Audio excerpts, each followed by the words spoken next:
Bienvenue à tous. Ils ont choisi de se travestir. Pourquoi s'habillent-ils en femmes? Quel est leur quotidien? Quel est le regard de la société sur eux? Que doivent-ils endurer? Eh bien, ils sont venus témoigner aujourd'hui sur le plateau de Dis-moi tout. Merci d'accueillir Pépita. Pépita Dollars, hein, c'est comme ça qu'on vous connaît, Pépita. Merci d'être avec nous, merci de nous apporter votre témoignage. Nous accueillons également Johanna. Johanna, nous sommes ravis de vous accueillir et merci de nous apporter votre expérience, votre témoignage. Notre spécialiste aujourd'hui est Antoine Ouin, notre psychopraticien. Merci à tous les trois d'être là. Pépita, on vous connaît, vous avez fait plusieurs plateaux sur notre chaîne. Vous vous travestissez, pourquoi? Alors pourquoi? C'est entré dans un jeu. Au début, je me disais que j'aime ce côté féminin, mais j'avais envie de mettre en valeur. Ça veut dire que j'ai créé un personnage, Pépita Dollars, et qui m'a permis, jusqu'à aujourd'hui, d'avoir pu faire tout ce que je voulais. Bon. On va avoir donc votre vécu, vos expériences dans un instant.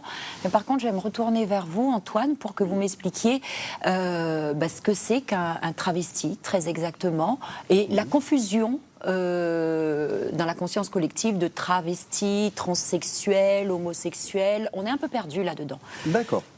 Alors, le travestissement, ça se définit comme l'acte de porter des vêtements qui sont associés au genre... Opposé, voilà, au genre assigné à la naissance. Donc ça va être pour des hommes de porter des vêtements féminins. Mais c'est pas que ça, c'est aussi au niveau du comportement, de traits. On est vraiment sur ce genre masculin-féminin. Et donc effectivement, il y a une distinction. Il y a beaucoup de travestis qui sont hétérosexuels. L'homosexualité s'est confondue des fois avec le travestisme. Alors pour distinguer ces trois entités, donc on a l'homosexualité. On est de l'ordre de l'orientation sexuelle. Ouais. Après, il y a la transidentité où là, on est plus sur une identité profonde et il peut y avoir aussi un changement biologique au niveau du sexe. Et le travestisme, il y a plusieurs travestismes, justement.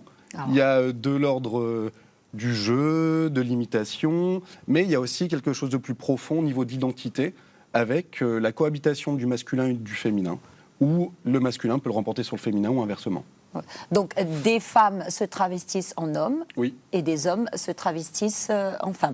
Et un travesti n'est pas forcément un homosexuel, Antoine. Ah non, non, non. On retrouve des personnes hétérosexuelles. Après, le travestisme, il peut venir aussi... on parle de fétichisme travesti, même si le terme fétichisme peut paraître un peu... excessif, ouais. Oui. Mais il y a des personnes qui vont être dans la jouissance sexuelle de porter des vêtements de leur objet du désir. Donc des hommes qui vont porter des vêtements féminins, mais dans une visée justement sexuelle. Donc vous, Pépita, vous êtes homosexuel? Bisexuel. Bisexuel. Donc vous assumez entièrement. Ce n'est pas votre orientation sexuelle qui a fait de vous un travesti. Non. Racontez-moi votre histoire. L'histoire, elle est tout bête parce que c'était dans les années 98. J'étais invitée à un anniversaire, c'était une soirée déguisée. Et moi, j'allais mettre un truc tout simple. Et une bonne copine qui me dit, écoute, je veux te déguiser ce soir. Et c'est là que ça a créé le personnage Pépita en juin 98. Alors vous étiez habillée comment? Vous avez des talons vertigineux? Magnifique. Et puis c'était la transformation totale. Ouais. Parce que moi-même, je ne me suis pas reconnue devant un miroir. Ouais. Et qu'est-ce que ça vous a procuré comme sensation? Je pense à réveiller la personne qui était au fond de moi. Ouais.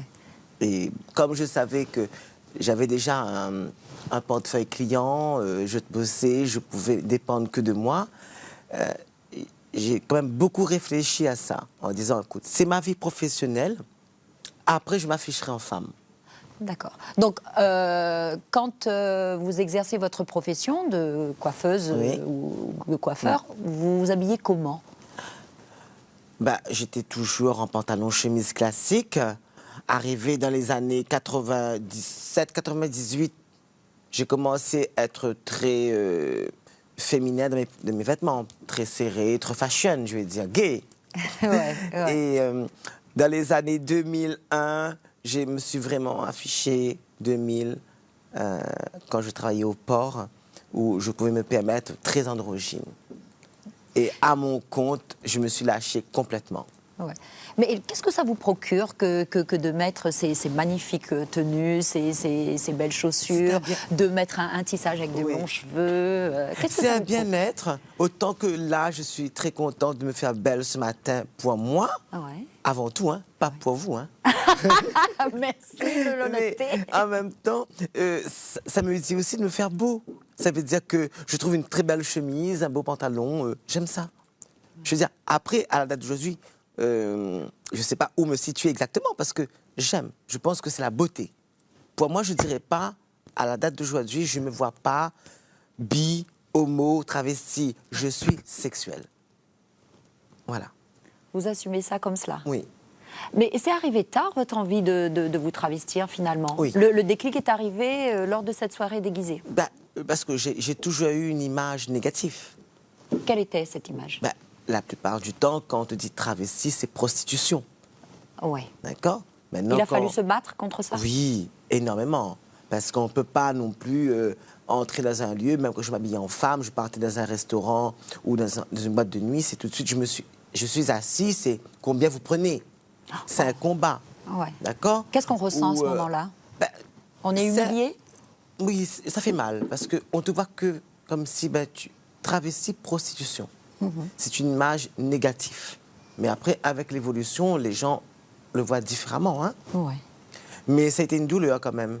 Où quand j'arrivais en boîte avec mes amis travestis, on n'a pas le droit d'entrer. C'est interdit. Ouais. Les travestis n'entrent pas. C'est là que je me suis dit, le personnage de Pépita Dollar, je pense que j'ai ouvert quand même pas mal de portes.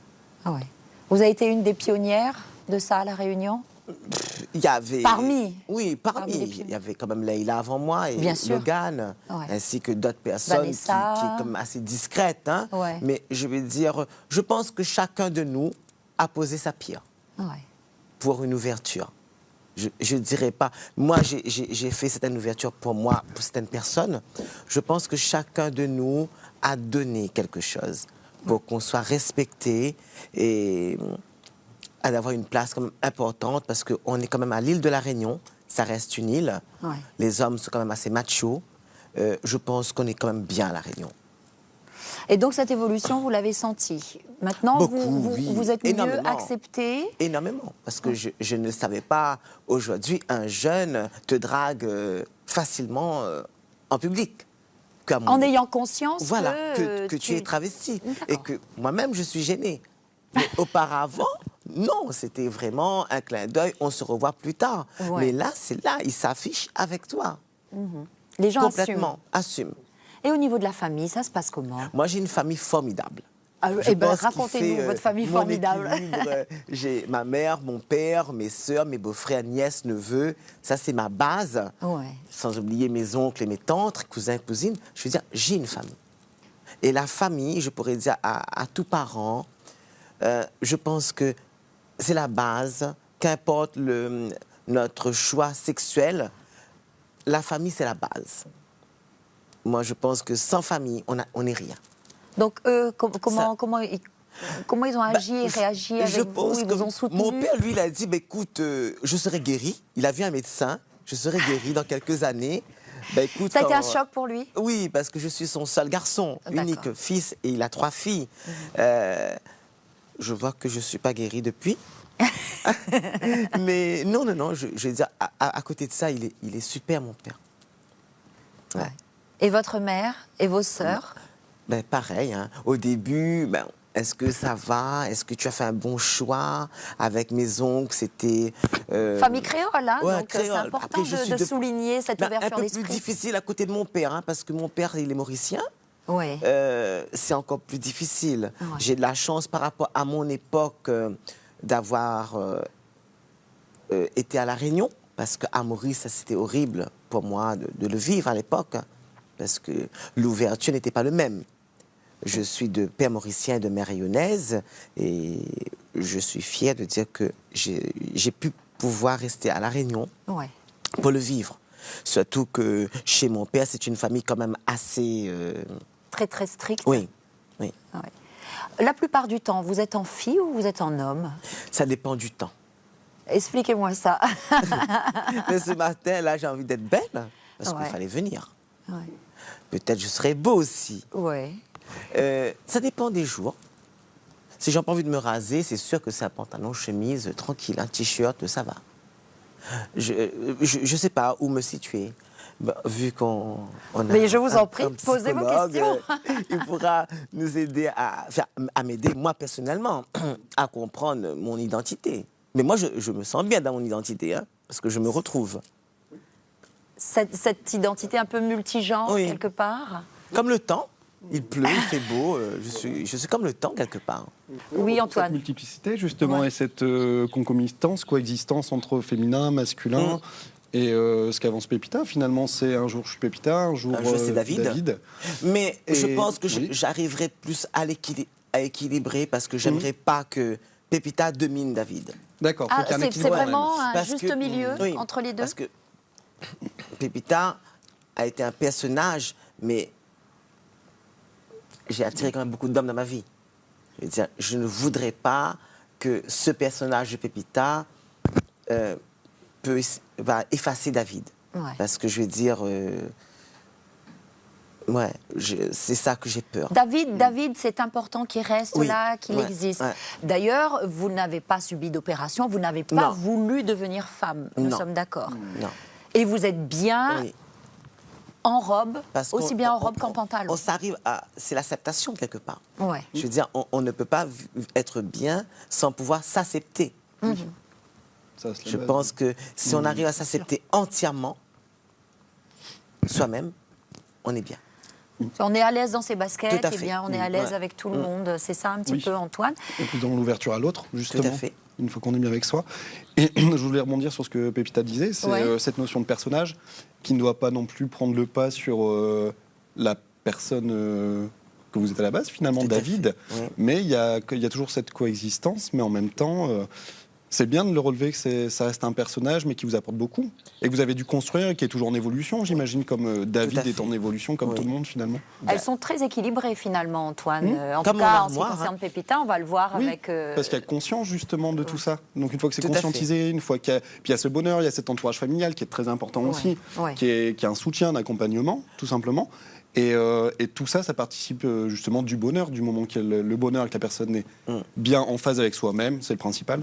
L'encouragement familial, ça te permet de ne pas, quelque part, de ne plus avoir de barrière dans ta vie. Ça veut dire que quand tu as un cadre familial, comme chez moi, je sais qu'il y a une limite à ne pas dépasser.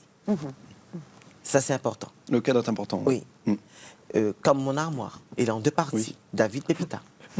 C'est tout drôle, mais c'est comme ça.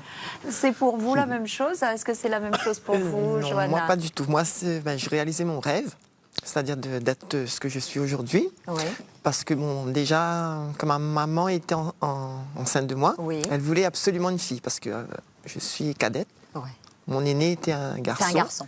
Donc, elle avait eu son garçon, elle voulait sa fille. Donc, elle achetait même des habits roses à ma naissance. Ah, d'accord. Elle croyait avoir une fille. Ben, voilà, vous êtes arrivée. Qui manquait. Donc depuis toute petite, j'aimais jouer à la poupée. Quand on me donnait des cadeaux de garçons, c'est-à-dire des camions, tout ça, je cassais. Ouais. Mais j'avais quoi, peut-être 1 an, 2 ans. J'étais contre les jeux de garçons.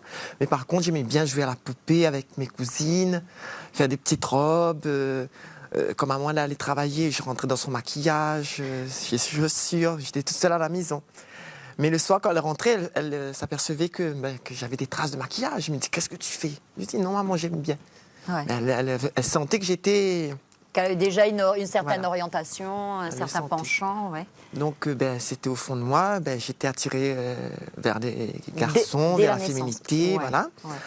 Mais après, arrivé à un certain âge... Ça a été facile de le faire accepter à la famille, ça? La famille, ils avaient... Non, ils avaient quand même ressenti. Oui, ils avaient compris. Oui. Mais ils me disaient, non, tu ne vas pas venir comme ça, tu ne vas pas venir comme ça. Mais tante, je dis, m'accepte très bien.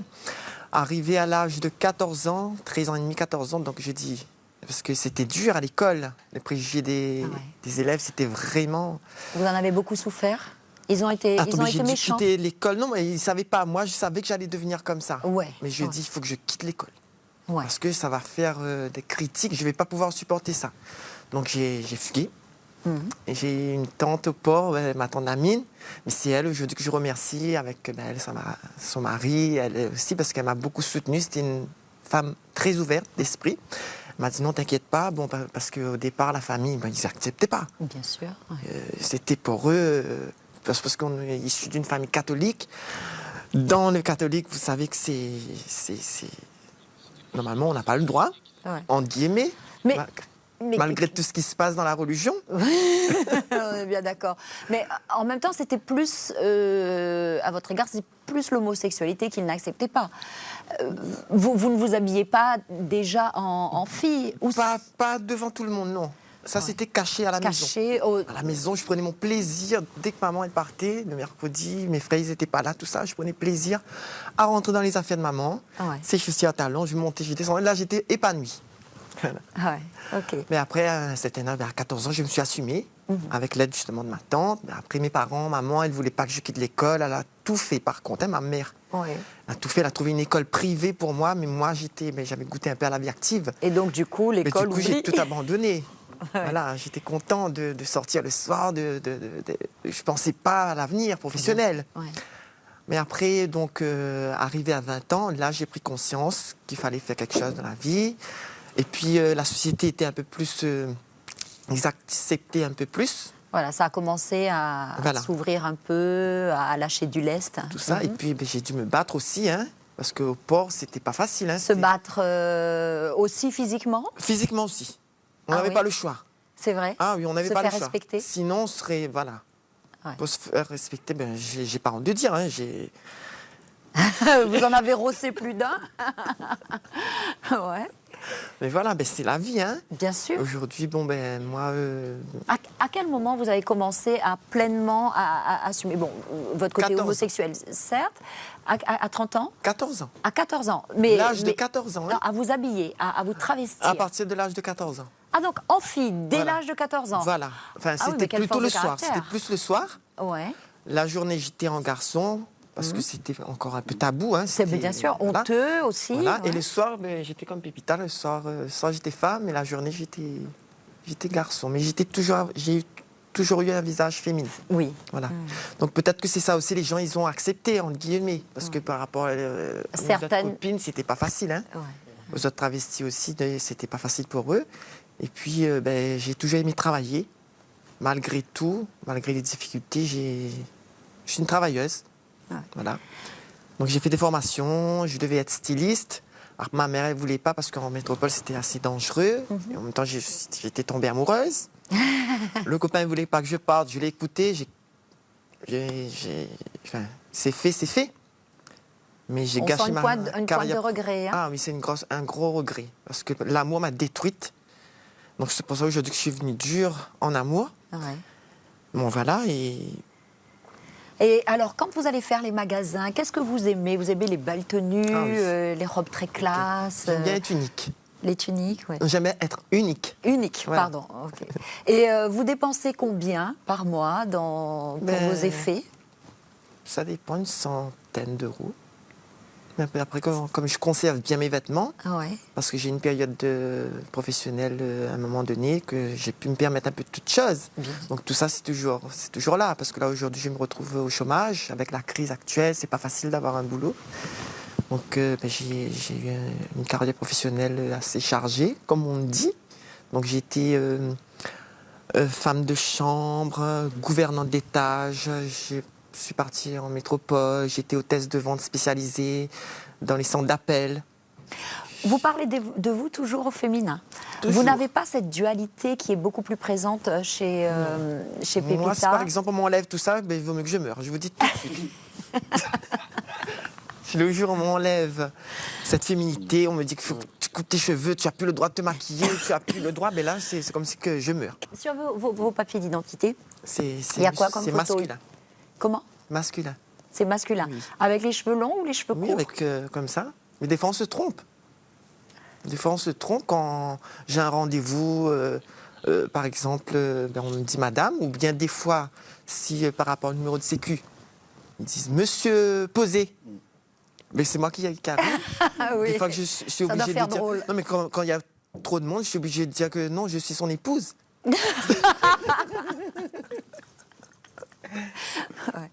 Et arrivé à l'intérieur, je dis c'est moi-même. Ouais. Et pour voyager et tout, vous n'avez jamais eu de soucis avec... Non, parce que j'ai eu une chance par rapport à mon passeport. Il y a... C'était en quelle année? En 2000. J'ai fait un passeport, donc j'ai donné tous les éléments. On s'était trompé sur mon passeport, on a mis féminin.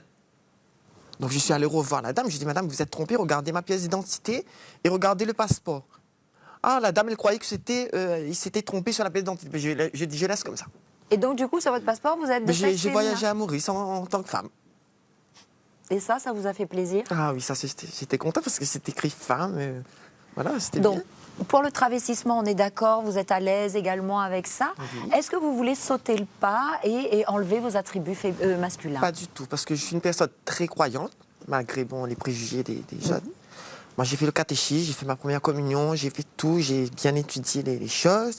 Je suis ouverte à toutes les religions. Dieu m'a créé comme ça. C'est plus un aspect religieux qui vous interdit de passer à l'acte. Autrement, il n'y aurait pas eu ça, vous pensez que vous... Non, parce que je me vois mal être sous traitement, de pleurer avec les hormones, parce qu'on gagne des émotions féminines. J'aime mon caractère, je suis bien comme je suis. Le regard de la société, vous le sentez comment aujourd'hui? Avant, ça m'atteignait. Beaucoup, ouais. Oui, beaucoup, mais aujourd'hui, quand je regarde, avec l'expérience, on a tous des défauts. Ah ouais. Au fond de nous, on cache toujours quelque chose, mais moi, c'est pas ça. Au contraire, m'affirmer, pour moi, c'est un grand pas. Parce que je plains les gens qui ont, au fond d'eux, ils sont comme ça, ils sont obligés de se cacher. Oui. Après, je comprends, hein. Oui. Il n'y a pas toutes les familles qui acceptent, parce que moi, j'ai une famille en or, comme Pépita. Pareil, hein, toute ma famille, ils ont accepté. J'ai rien à dire, au contraire, je les remercie à tous. Tous, ma famille, mes amis, tout le monde pour leur soutien, leur encouragement. J'embrasse très fort mes parents, ma tante Amine, tout le monde, voilà. Mais vieillir toujours en se travestissant, toutes les deux? Toujours. Moi, pas forcément. Moi, ce que je demanderais, que ça m'arrive avec le temps, hein, que j'espère que à 50, 60 ans, j'aurai plus ces mêmes ardeurs. Je veux dire, je ne me vois pas en tant que travesti ou homosexuel, d'avoir raté quelque chose dans ma vie, en train de courir derrière un homme, d'avoir encore ces émotions-là. Antoine, quelques précisions pour conclure cette émission au sujet du travestisme, s'il vous plaît. Alors, des conclusions, c'est comme on voit, il y a différentes sortes de travestisme, ce qu'on a mis en avant au départ. Après, alors, on n'a pas, effectivement, pardonnez-moi de vous interrompre, on n'a pas effectivement sur le plateau un hétéro ou une hétéro qui se travestit, et c'est visiblement un fort pourcentage de la population. À La Réunion, c'est différent, parce que l'histoire est différente à La Réunion au niveau du travestisme et du lien avec l'homosexualité. Après, en conclusion aussi, revenir sur le fait que, effectivement, là, il y a eu l'entourage qui était présent, ce qui est important. C'est pas le cas pour tout le monde. Et donc, du coup, effectivement, s'il y a des téléspectateurs qui nous regardent et qui sont dans une situation de souffrance, qui veulent en parler, qui ont des doutes, il y a des structures qui existent, comme l'association Horizon, qui accompagne et qui lutte contre les discriminations liées à l'orientation sexuelle et l'identité de genre. Donc voilà, et puis après, il y a des acteurs sociaux, il y a des professionnels de la psychologie qui sont présents aussi pour répondre à ces questionnements, pour eux et aussi pour l'entourage, pour apaiser quelque chose. Qui n'hésite surtout pas. Qui n'hésite pas, voilà. Merci à tous les trois d'être venus vous exprimer sur le plateau de Dis-moi tout. Oui, alors, je peux rajouter quelque chose parce que j'avais promis à mon chéri de lui dire un petit bonjour. Il est loin en ce moment, il n'est pas à La Réunion. Gros bisous à toi, Sadiq, et je t'aime. Merci à tous les trois d'être venus donc vous exprimer sur le plateau de Dis-moi tout. Merci à vous de nous avoir suivis. L'émission est disponible en replay sur Plus et sur La Première. Vous pouvez liker, partager, vous exprimer sur notre page Facebook. Et on se dit à très bientôt.